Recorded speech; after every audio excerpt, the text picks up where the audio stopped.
like to introduce the Honorable Mayor Lori Lightfoot.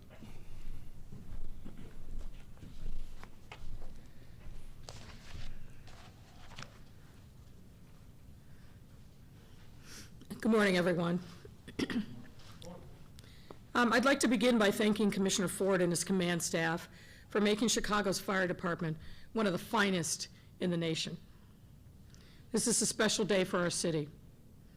And I want to give my deepest congratulations to the 88 men and women now joining the ranks of Chicago's bravest, and to thank you for answering the call to serve this beloved city we all call home.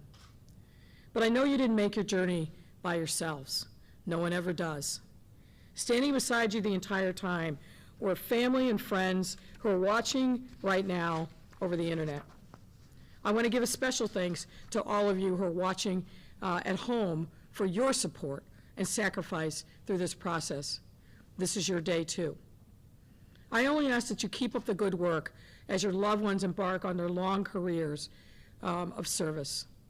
This is not an ordinary graduation, obviously, but these aren't ordinary times either. COVID-19 has changed everything in our city, including the way we celebrate important days like graduations.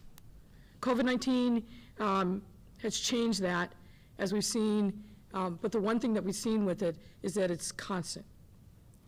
And the things that are constant are really the things that really make up the fabric of our city. Our character, our resiliency, our mettle. How for all of our differing backgrounds, we are bound by our shared identity as Chicagoans, which is fortified by our shared love for this great city. This crisis has shown a light on the power and purpose of public service. Today's graduating class hails from different neighborhoods and backgrounds.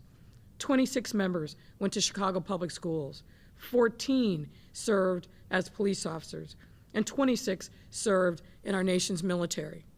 But regardless of the different paths you took to get here, it's what brought you here that counts.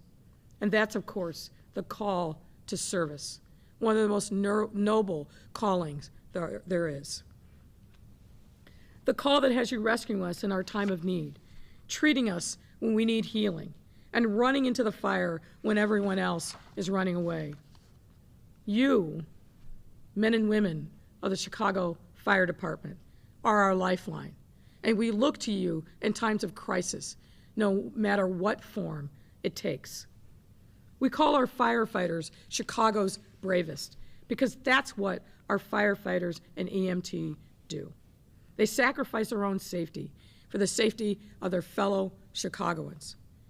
While you may be starting your careers during an unprecedented time for our city, there's nothing about this moment that stops the everyday emergencies that happen all across our city. Now, you know this. Your job will not be easy, and at times it will be dangerous. You will encounter people who are sick, who are frightened, and sometimes you find yourselves tired, discouraged, and even heartbroken. But I promise you, as hard as these things may seem at times, and they will, the rewards of your work will far outweigh the challenges. Even in your worst days, you will be overcome by the kindness and strength of our people. In a few moments, when you take your oath and receive your badge, you will join a community of brothers and sisters that is larger than any one person. It is a community ingrained in our city's history, representing generations of men and women just like you who have answered the call to service to put sacrifice above selfishness and mission over self.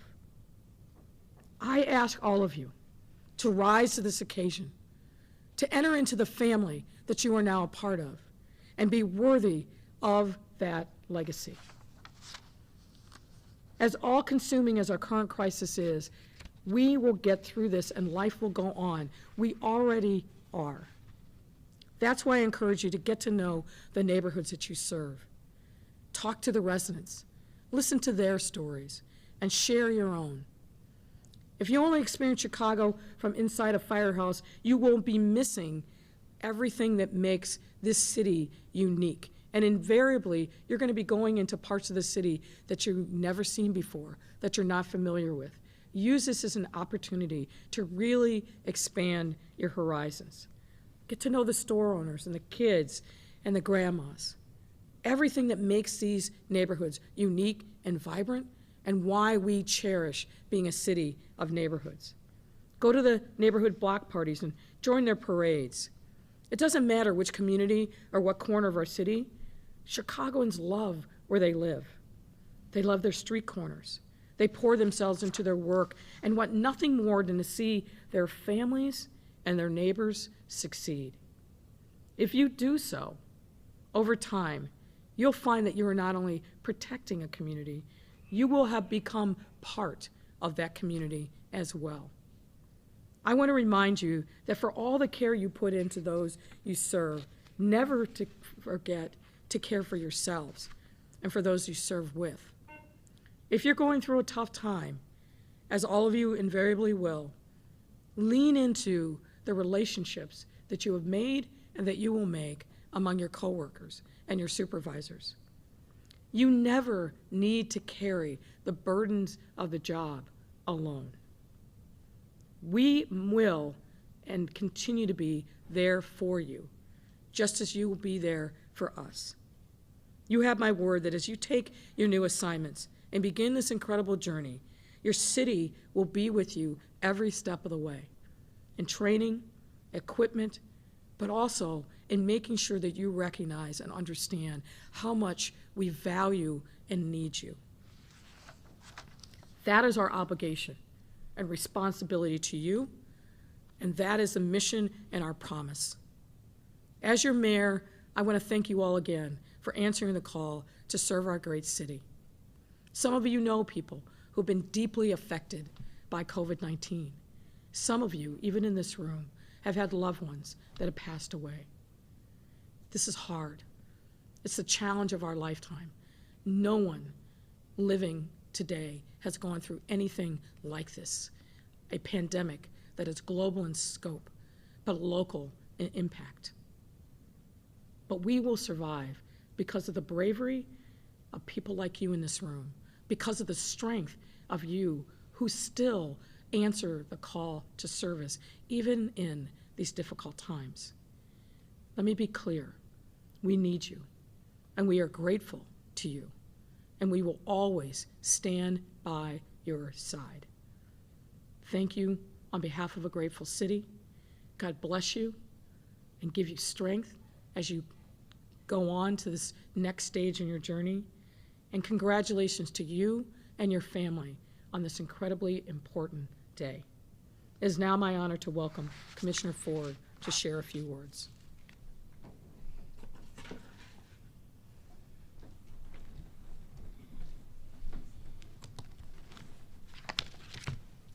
Good morning. Thank you for answering the call to service, and welcome to the Chicago Fire Department.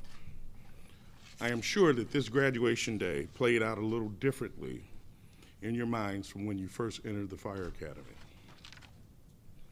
As you know, these are unprecedented days, times in your willingness to accept the vocation of service to others is more important and more appreciated than ever. Your families, friends, and loved ones may not be in attendance, but rest assured they're here in spirit. You all have worked tirelessly and been willing to adapt within your training at the Academy in ways to ensure your continued safety during these trying times.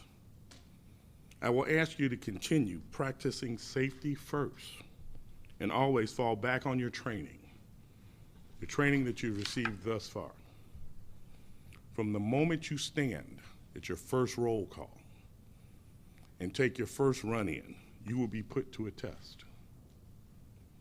The term grace under fire will come to define the way in which you will be and expected to do your job. It is with the mayor and me as your commissioner, and every person you come into contact with expect and deserve from you.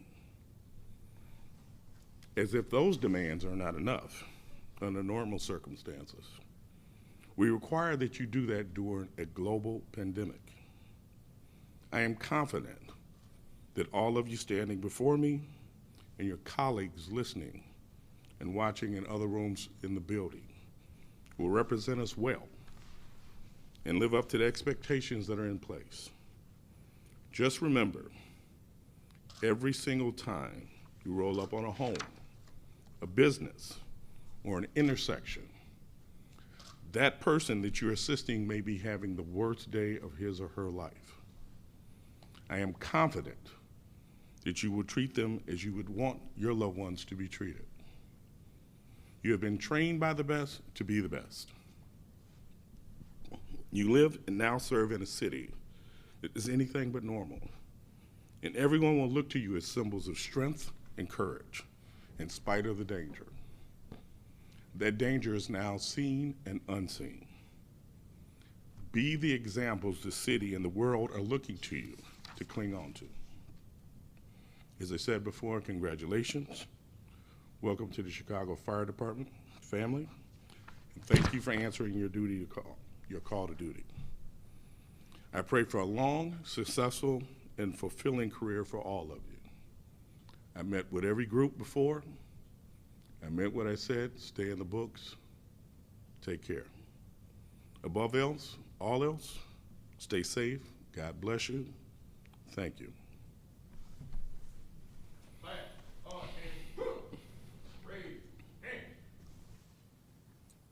Candidates, repeat after me. I do solemnly swear. I do solemnly swear that I will support the Constitution of the United States, that I will support the Constitution of the United States, the Constitution of the State of Illinois, the Constitution of the State of Illinois, the ordinances of the City of Chicago, the ordinances of the City of Chicago, the Code of Conduct, rules and regulations, practices and procedures of the Chicago Fire Department, and that I will faithfully discharge the duties of a member of the Chicago Fire Department. Congratulations.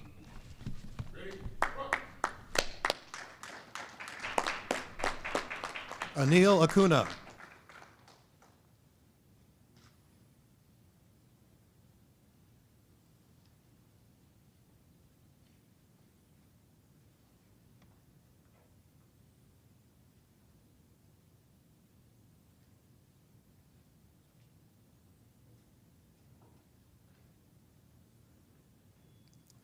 Nicole Barbera.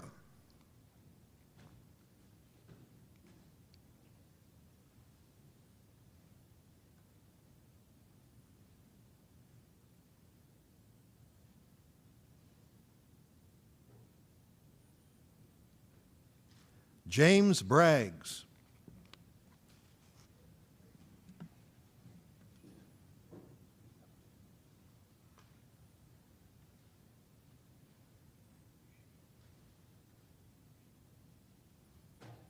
John Diedzik.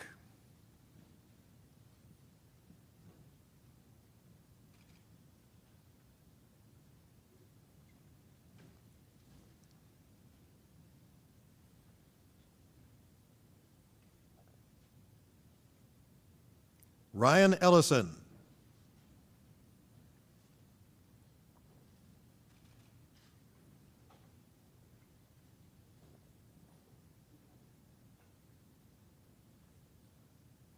Jacob Klontz.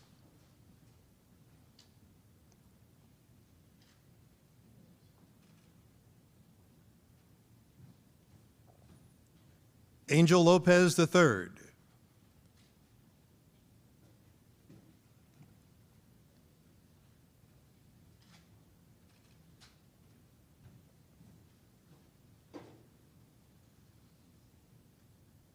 Patrick Murray.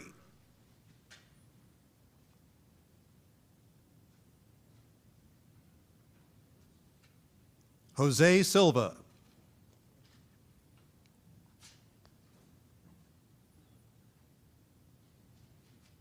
Antonio Cap.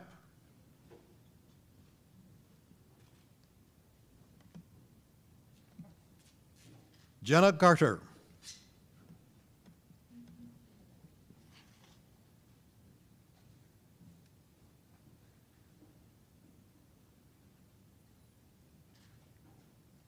Connor Flynn.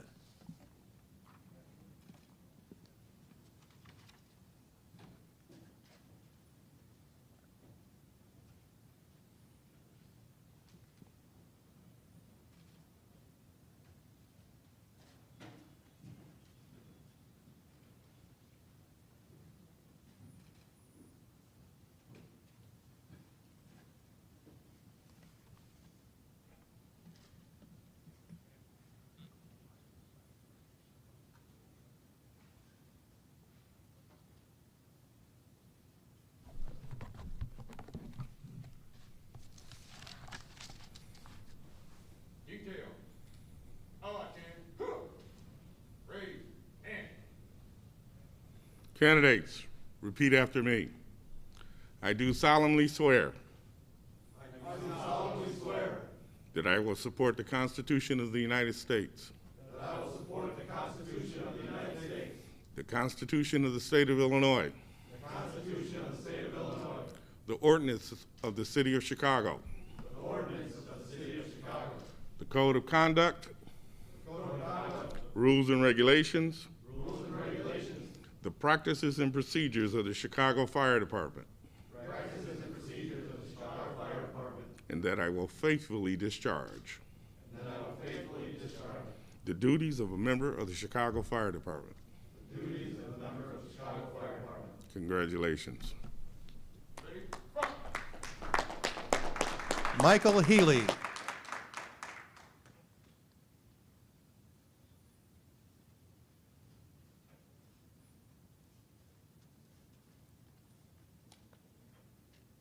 Travis Jensen.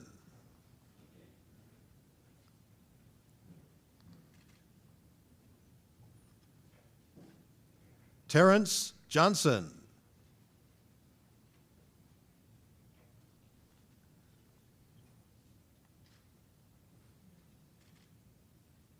Nicholas Mangan.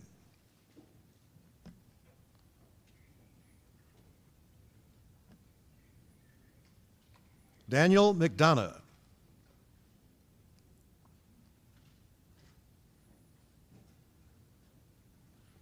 Ryan Murphy.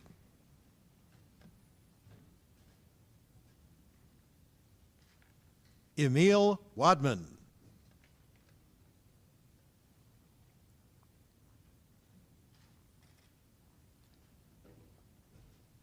Richard Abfall.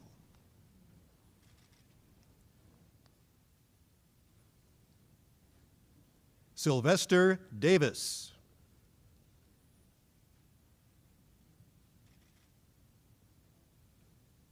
Brian Farrell.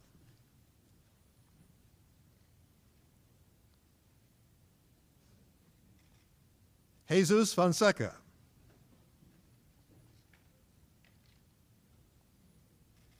Michael C. Gaki.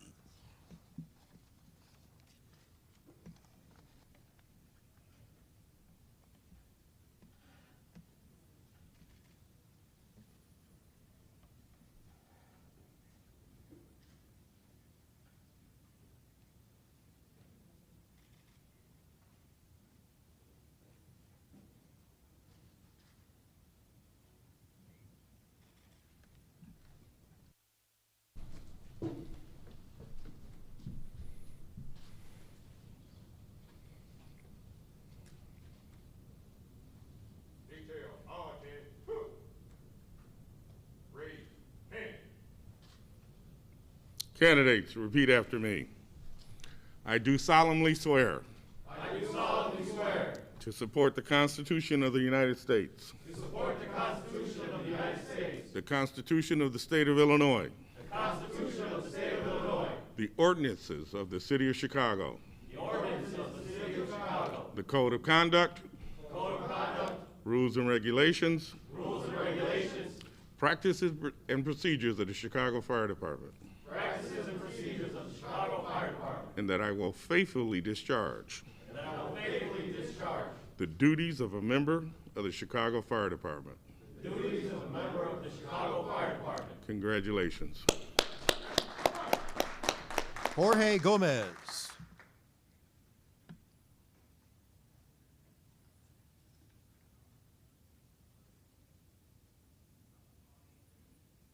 Jason Harrow.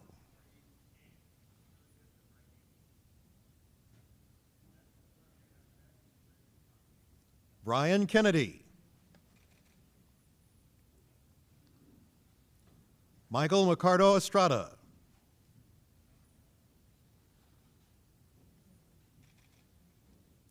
Luke Kaufman.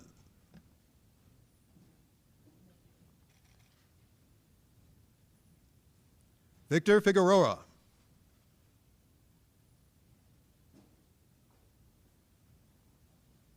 Roger Gutierrez.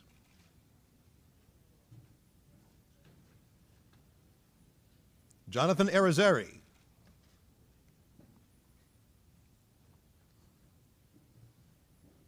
Stefan Jackson. Charles Kay.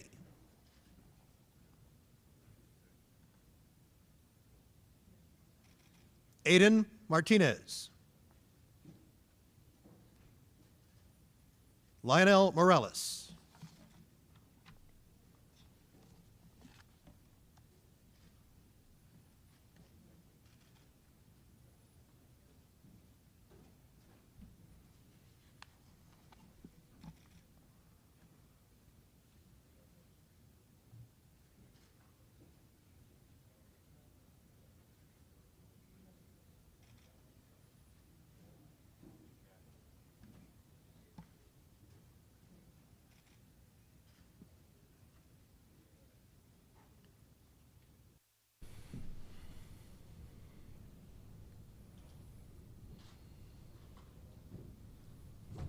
Detail, all attention, go.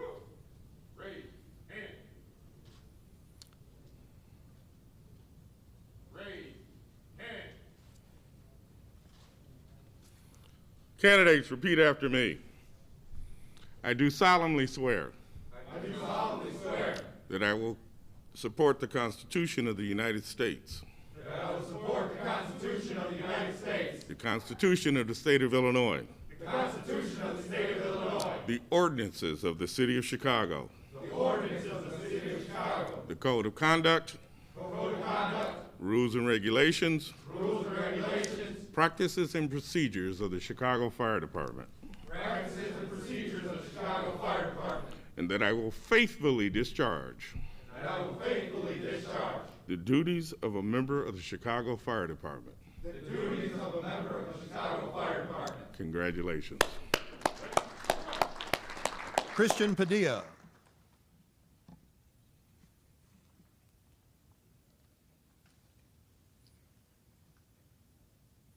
Travis Price.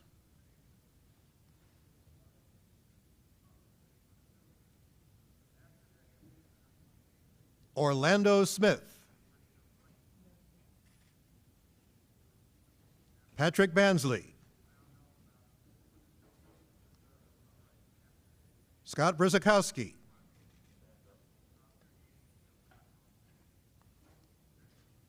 Jeff Kofu. Brian Konopka. Joseph Leonard. Ryan Lindsay Turner. Jack Maldonado. Daniel Ojeda. William Samano. Tara Amidio.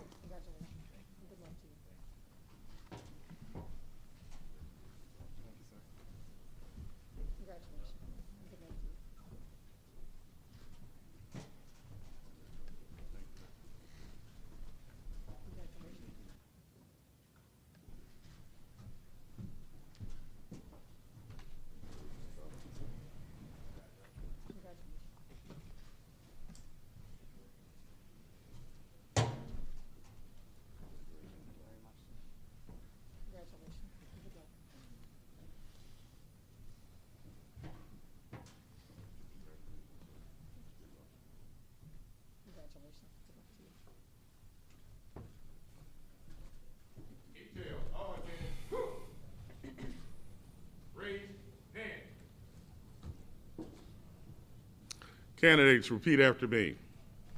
I do solemnly swear that I will support the Constitution of the United States, the Constitution of the State of Illinois, the ordinances of the City of Chicago, Code of Conduct, rules and regulations, practices and procedures of the Chicago Fire Department, and that I will faithfully discharge the duties of a member of the Chicago Fire Department. Congratulations. Thomas Burns.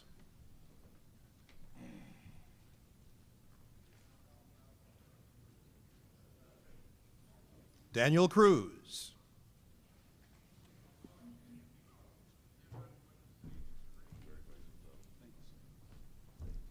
Saul Flores.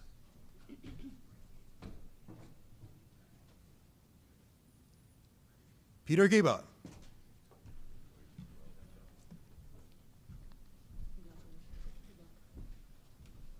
Peter Golubiowski.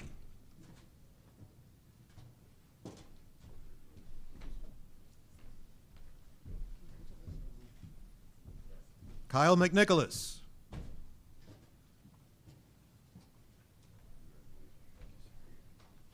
Kevin O'Brien.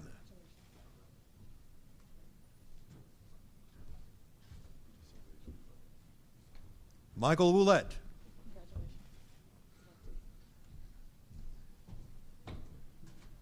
Richard Whitlock.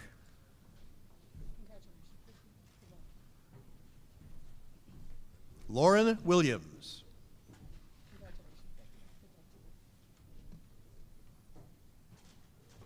Christopher Boyke.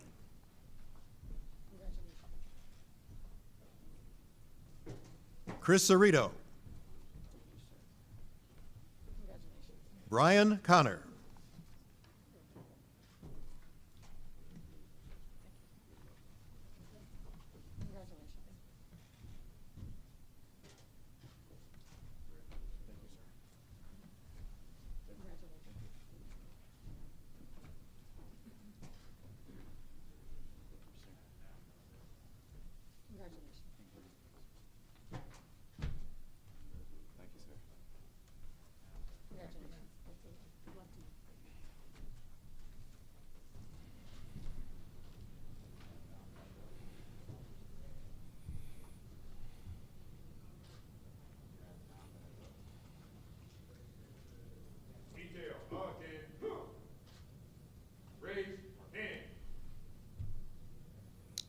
Candidates, repeat after me. I do solemnly swear that I will support the Constitution of the United States, the Constitution of the State of Illinois, the ordinances of the City of Chicago, the Code of Conduct, rules and regulations, practices and procedures of the Chicago Fire Department, and that I will faithfully discharge the duties of a member of the Chicago Fire Department. Congratulations. Kevin Daly.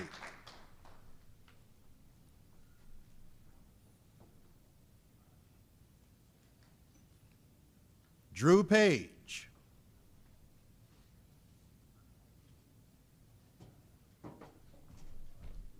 Kevin Radizewski.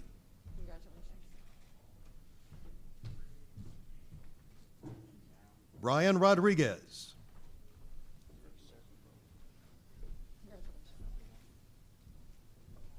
Katie Rosenbush.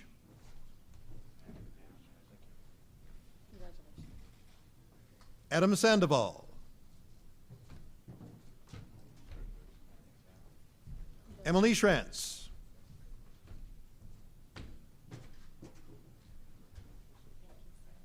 Joshua Cambria.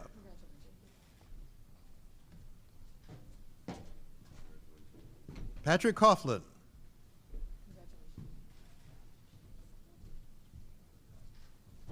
Alexander Guerrero. Nicholas O'Connor.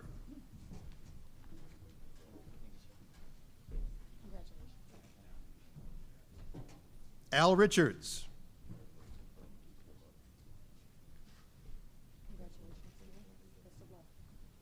Robert Santiago.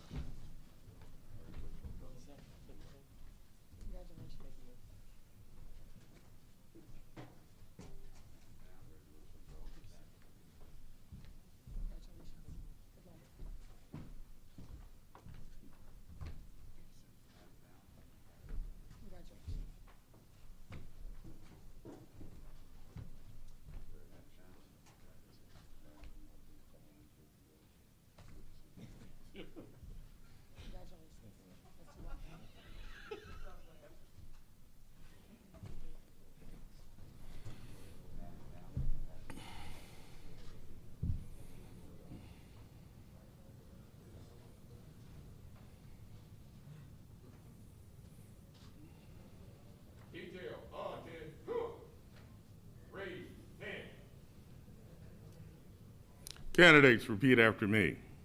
I do solemnly swear I do solemnly swear that I will support the Constitution of the United States, that I will support the Constitution of the United States, the Constitution of the State of Illinois, the Constitution of the State of Illinois, the Code of Conduct and Rules and Regulations, the Code of Conduct and Rules and Regulations, practices and procedures of the Chicago Fire Department, practices and procedures of the Chicago Fire Department, and I will faithfully discharge and I will faithfully discharge the duties of a member of the Chicago Fire Department. the duties of a member of the Chicago Fire Department. Congratulations. Timothy Sattler.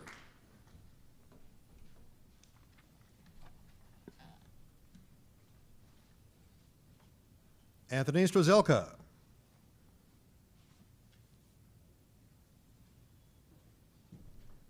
Matthew Sutherland. Demetrius Watson.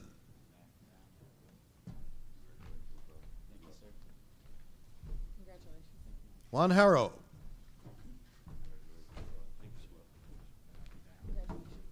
Danny Lazara.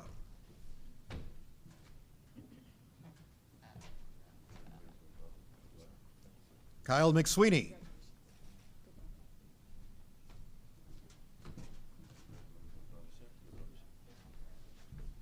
Daniel Meehan.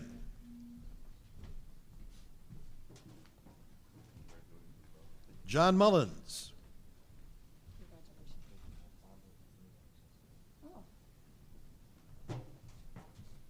Colin Ott.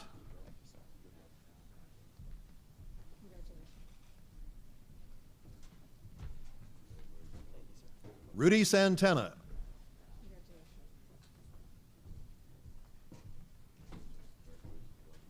Eric Sullivan.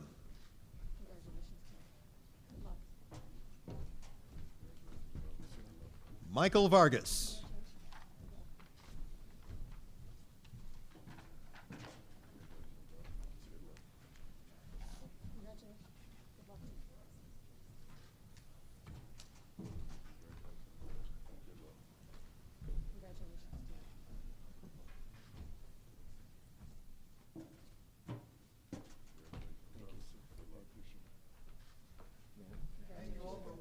Please remember our social guidelines. Stay home, stay safe.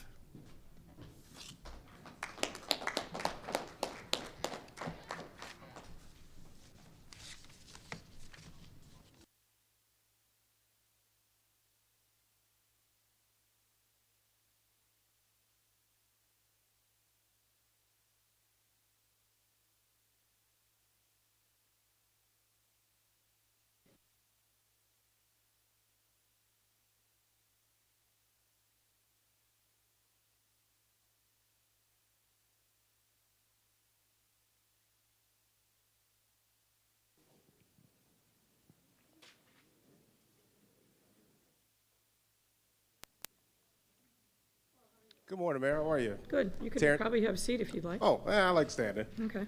Been standing all morning. Terrence Lee from Fox 32. Nice to meet you. Nice to see New you. to the city. Hold on one second. Let's Sure. make sure we've got the sign language interpreter in place. Now we can go. All right. First question for you here. The governor has a positive case in his office. What are you doing to protect yourself? Have you had any positive cases in your office? Is your senior staff wearing masks and getting their temperatures taken regularly? We have not had any cases amongst the senior staff, but like every other organization, we had some in the kind of larger mayor's office. We have over 100 people, but the person was diagnosed, went into quarantine and isolation.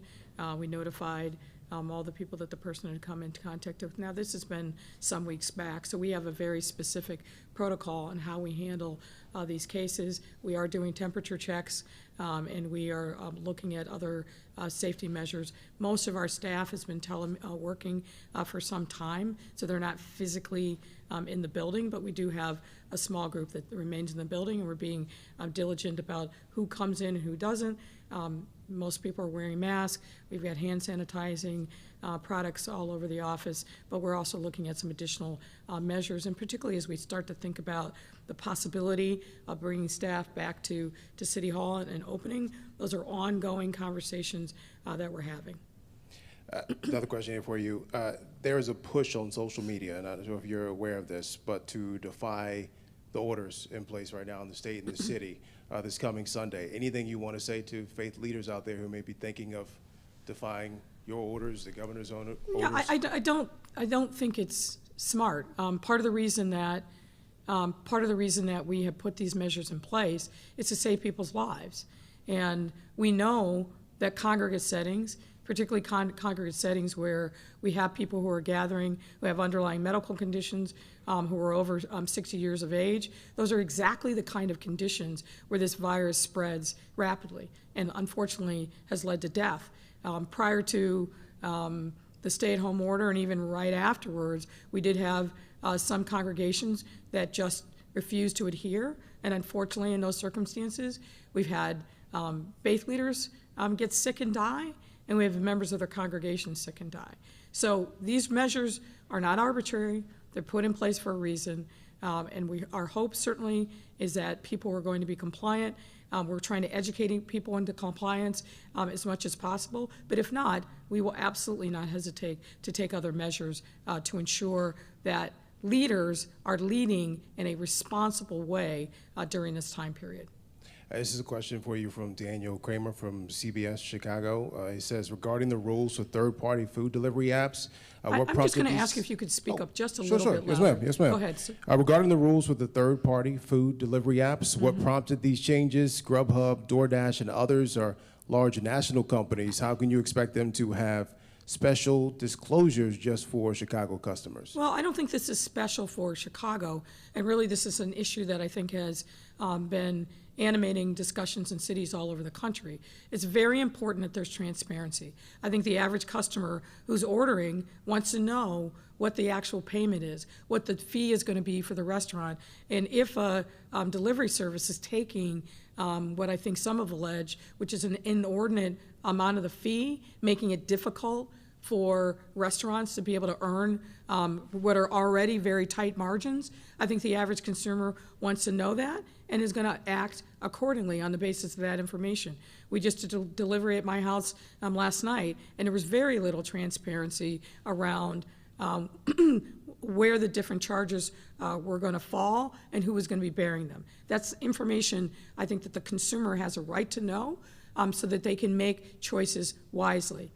So we have been talking to the various app companies, the food delivery companies that do services on apps for some time. We had extensive conversations with the restaurants and also consumers, and we think that this strikes the right balance around transparency. And it's certainly our hope that we're not going to have to force the food delivery businesses into compliance. But if we do, we will. Last question for you here. How do you plan to get the message to young people out there? Many of them have told us they don't count on having a future, to stay home, stop gathering as they have been. Well, I think we've got to, as we've done in every other circumstance, really meet them where they are. We've had a number of very productive conversations with young people over the last couple of weeks. We've done a couple focus groups to understand, A, what their baseline knowledge is about this disease. And for many young people, they still really don't understand how difficult and complicated and life-altering this disease is. So that tells me that we've got to continue to think of creative ways in which we can educate them about the risk and the dangers.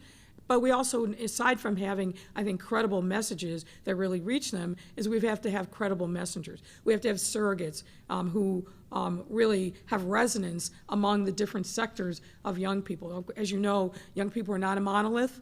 They consume information in different ways, and we've got to think creatively about how we use those various channels and messengers to keep driving home that this disease is real, that regardless of race, ethnicity, or creed, you can get it. It doesn't know any geographic boundaries, and that it is very, very serious, and they have to take this message appropriately and seriously. And not only for them, but the thing that I think does resonate with young people is you put yourself at risk. That's one thing, and it shouldn't happen. And we're not encouraging that, of course. We're discouraging it. But the other thing that they have to remember is that when they go out and they're in these settings where the disease is present, you're bringing that back home.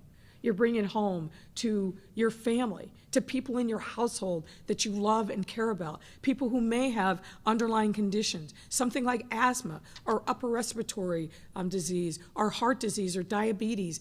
This disease is ruthless in attacking people of all ages that have those underlying conditions. So while you may feel like you're invincible, you may feel like you're doing fine physically, you're bringing that back home to your household, to people that you love. And you've got to stop and think about that. All right, Mayor, thank you. Sure. Good morning, Mayor. First morning. question from Bill Cameron. What do you think of the MLB owner's proposal to start the baseball season around July 4th in home ballparks with few, if any, fans? Well, from the Chicago perspective, we need to make sure that that can be done safely. I can't predict where we're going to be in July, and so I think there's got to be a lot of coordination and conversation from MLB, the local teams, with their relevant city and health departments. I'm not going to support something that puts people at risk, and I certainly don't think we're going to be ready in July for having large crowds in a ball field. But if we can do it and we can do it safely, then that's something that we can certainly consider. But there needs to be conversation at the city level and not just from on high at the MLB level. And I'm confident that we'll have appropriate conversations well in advance of any efforts to try to restart the baseball season, or start the baseball season, I should say. Great. From Kelly Bauer at Block Club. As the city reopens and people move around more, what transportation options will there be for people who are uncomfortable with public transit? Well, Are you, sorry, I apologize. apologies. Are you any more open to making some streets bike or pedestrian only? Well, we're looking at a variety of options. As you know, this is a city that has a lot of mobility options, from clearly walking, public transportation. We're not going to encourage people to get in their cars and drive. That has the other repercussion not only of congestion but pollution. But we're also looking at really mapping out other bike routes. The scooter program will be up in an expanded pilot over the course of the summer. So we're meeting with our Chicago Department of Transportation, planning, and as well as the CTA, to give people a variety of options so that they can get around the city and safely. Question from Greg Pratt. What are the potential measures you may take if church leaders don't respond to your education outreach by stopping their in-person masses or services? Again, we hope that leaders of the faith community are going to be smart and sensible and recognize, obviously, people are following them, and that they hope that they lead their congregations, their flocks, in a way that is consistent with the public health guidelines. And we're going to be communicating over and over again over the course of this week. I understand that people are getting anxious, but defying common sense and public health guidance only puts their congregations at physical risk. We don't want to see a cluster break out because faith leaders believe that they have only one way of showing their reverence to the God that they worship. You know, the Bible tells us, where two or more are gathered in my name, there will I be also. There's lots of ways in which we show our devotion to our faith that don't include physically putting people at risk. And we're going to continue to have that discussion, but if necessary, we are going to take action to make sure that there is compliance with the stay-at-home orders. Question from Marianne Ahern.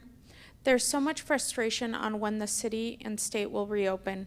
Your metrics remove congregate settings, but the state does not. Which metric will be the one that matters?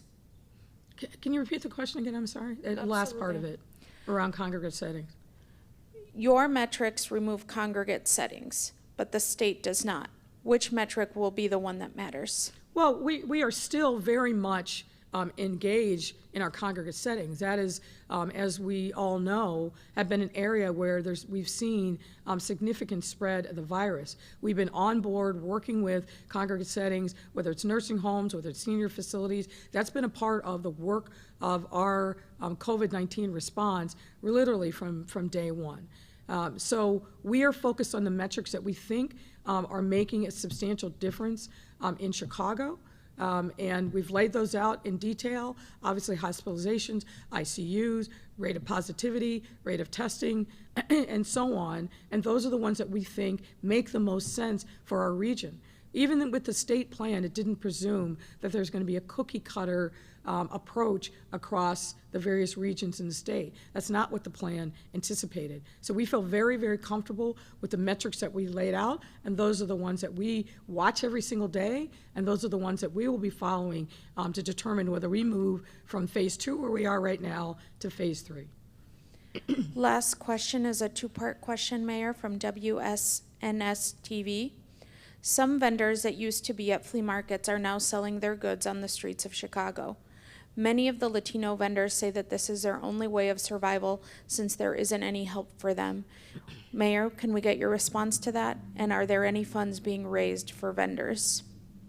Well, we know that this is an issue and a challenge, and I certainly understand what the concerns are of the street vendors who normally are selling at flea markets or other gatherings, but we can't have people just randomly taking matters into their own hands. So we're willing to work with them.